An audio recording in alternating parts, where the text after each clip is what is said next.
के मधुर नाम में एक बार फिर से आप सभी को जय मसीह की। मेरा नाम है फ्रेडी रियल। यीशु हमारा चरवाह में एक बार फिर से आपका स्वागत है। परमेश्वर का धन्यवाद हो, रोज की तरह आज भी उसने मौका दिया है। जैसा हम सब जानते हैं, आजकल हम कोरोना वायरस के प्रकोप में हैं और एक महामारी है जो इस समय पूरी दुनिया पे इसका भय है, डर है लोगों में कि अलग अलग कंट्रीज में हम देख रहे हैं कि इसको फैलते हुए।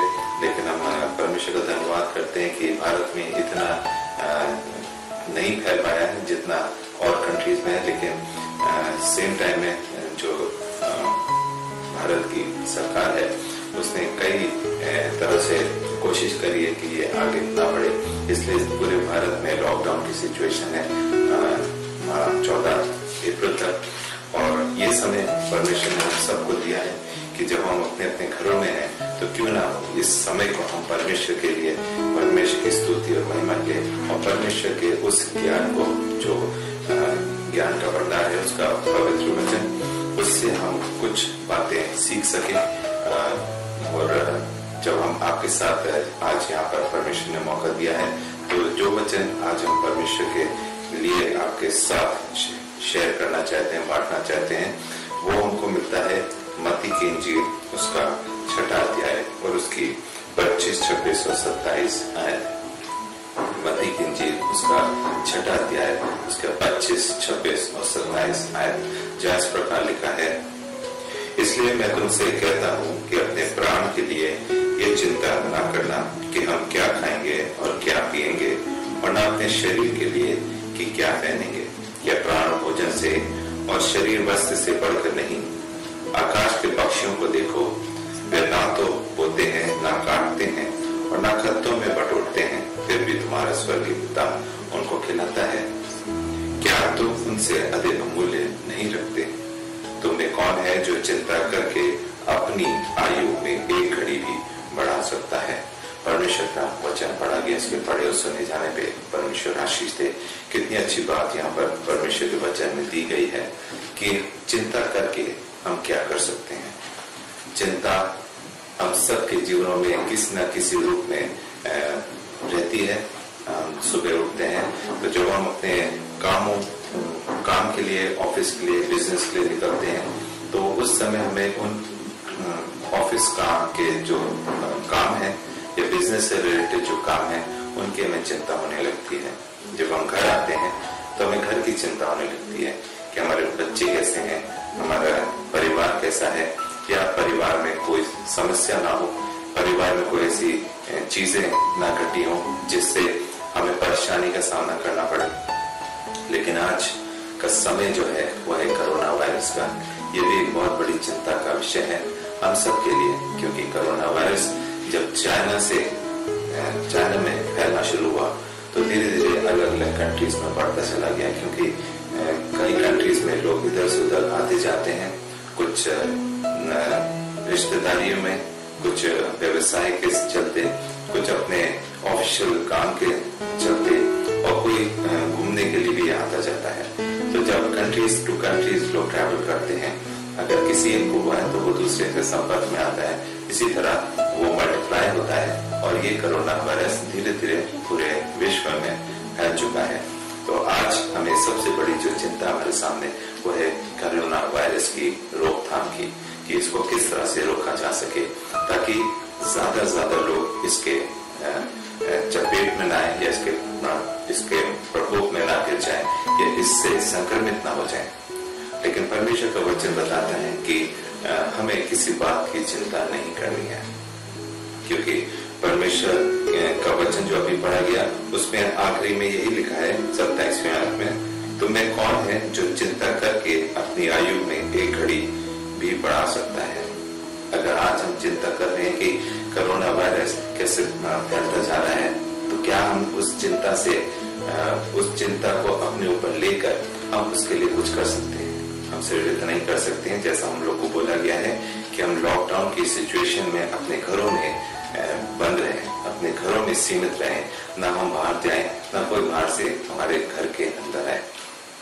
ये सबसे बड़ी एक प्रोटेक्शन है, एक सबसे बड़ा एक हथियार की तरह हमें इस्तेमाल करना है अपने आप को बचाने के लिए, अपने परिवार को बचाने के लिए, अपने बच्चों को बचाने के लिए। लेकिन परमेश्वर का वचन थोड़ा बहुत कुछ और सिखाना आप चाहता है। वो ये है कि इसलिए मैं तुमसे कहता हूँ कि अपने प्राण के लिए चिंता न करना। हमें अपने प्राण के लिए चिंता नहीं करनी है, क्योंकि ये प्राण, ये शरीर, ये मन, ये दिल, दिमाग सब परमेश्वर का दिया हुआ है, हमारा कुछ भी नहीं है।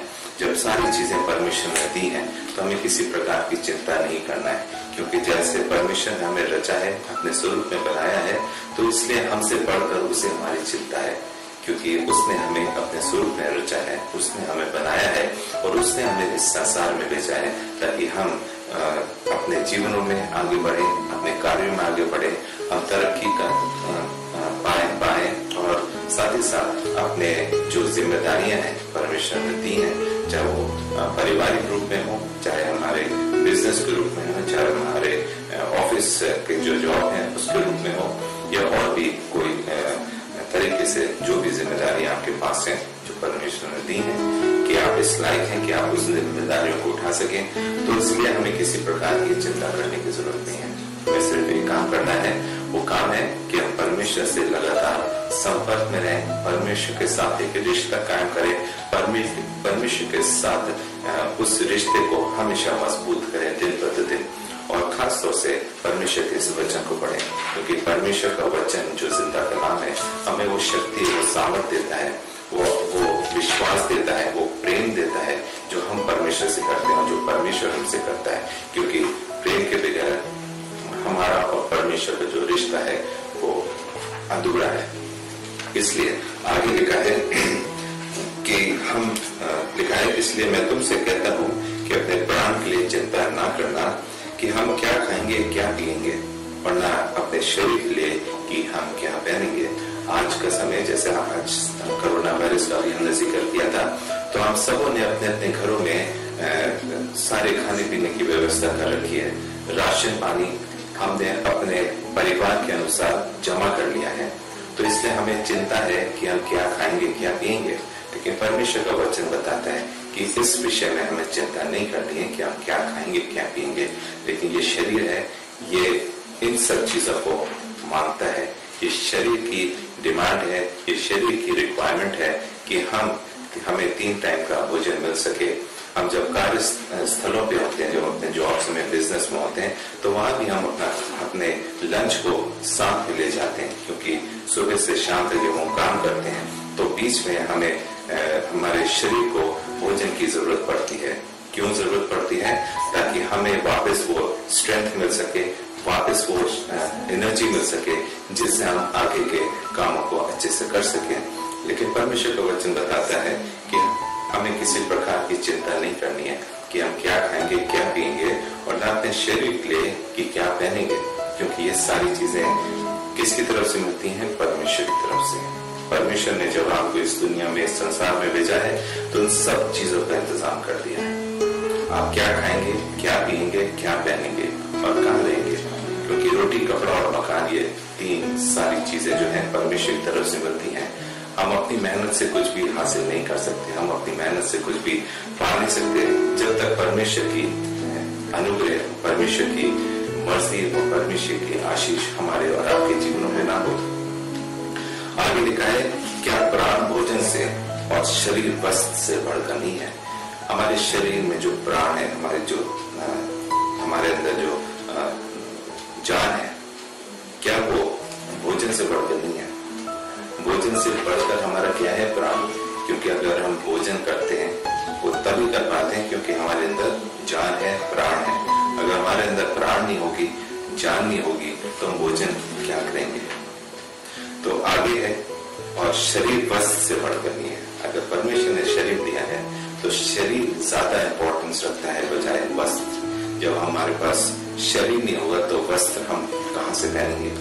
तो शरीर वस्त्र से बढ़कर है, उसी तरह प्राण भोजन से बढ़कर है।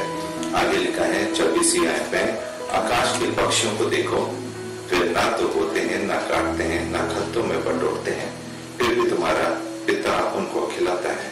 कितनी खूबसूरत बात लिखी है कि आकाश में पक्षियों को जब हम देखते हैं तो उनको वो हमसे बढ़कर हैं, वो हम उनसे बढ़कर, हम उनसे बहुमूल्य हैं। आगे लिखा है, क्या तुम उनसे अधिक मूल्य नहीं रखते? क्या हम पक्षियों से अधिक मूल्य नहीं रखते? बिल्कुल, हम पक्षियों से अधिक मूल्य रखते हैं। इसी प्रकार लिखा है कि जैसे परमेश्वर उनको खाना देता है, जो ना काटते हैं ना बोते हैं, उनकी सारी जरूरतों को पूरा करता है। तो क्या हमारी जरूरतों को परमेश्वर पूरा नहीं करेगा? हमारी जरूरतों को भी पूरा करेगा। इसलिए हमें किसी प्रकार की चिंता करने की जरूरत नहीं है। एक जगह से हम और पढ़ेंगे, वो में मिलता है पहला पत्रस और उसका 5वां अध्याय और उसकी 7वीं आयत। पहला पत्रस उसका 5वां अध्याय उसकी 7वीं आयत, जहाँ पे लिखा है, अपनी सारी चिंता उसी पर डाल दो क्योंकि उसको तुम्हारा ध्यान है। कितनी खूबसूरत आयत है कि अपनी सारी चिंता उसी पर डाल दो क्योंकि उसको तुम्हारा ध्यान है। अभी हमने पीछे पढ़ा था कि हमें किसी बात की चिंता करने की जरूरत नहीं है, और यहाँ पे लिखा है कि अपनी सारी चिंता उसी पर डाल दो क्योंकि उसको तुम्हारा ध्यान है। किस पर डाल दें अपनी सारी चिंता? प्रभु यीशु मसीह पर। क्यों डाल दें? क्योंकि उसको हमारी चिंता है, क्योंकि उसको हमारा ध्यान है, क्योंकि उसने हमें रचा है, उसने हमें बनाया है, उसने अपने स्वरूप में बनाया है, उसने अपनी सांसें हमारे नथुनों में फूंकी हैं कि आज हम सांस लेते हैं, आज हमारे अंदर जान है, प्राण है, ये शरीर, ये दिल, दिमाग सब उसने दिया है।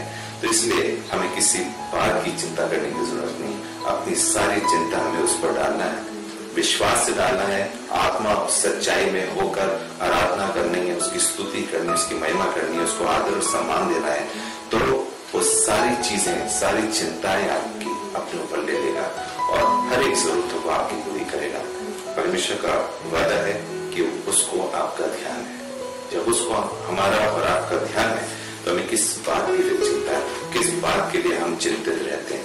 इसलिए हमें चिंता नहीं करनी है, बल्कि परमेश्वर पे अपना सारा कुछ परमेश्वर के हाथों में सौंपना है, विश्वास से और ईमान से, इस यकीन से कि वही हमारा स्वर्गीय पिता है, क्योंकि उसने हमारे और आपके लिए अपनी जान क्रूस पर दी ताकि हम एक अच्छी जिंदगी जी सकें, एक फलवंत जिंदगी जी सकें, एक आशीषित जिंदगी जी सकें। इसलिए परमेश्वर का अनुग्रह और परमेश्वर की आशीष आप सबके साथ हो। इन वचनों के साथ हम आशा करते हैं आपने बहुत कुछ सीखा होगा। जो वचन आज परमेश्वर ने दिया है आपके साथ हमने बांटा है, और यकीन करते हैं कि आपने इन बातों को समझा होगा और आने वाले समय में आप अपनी सारी चिंता परमेश्वर के हाथ में डालेंगे। इस वचन के साथ परमेश्वर आप सबको बहुत ऐसे आशीष दे। जय मसीह।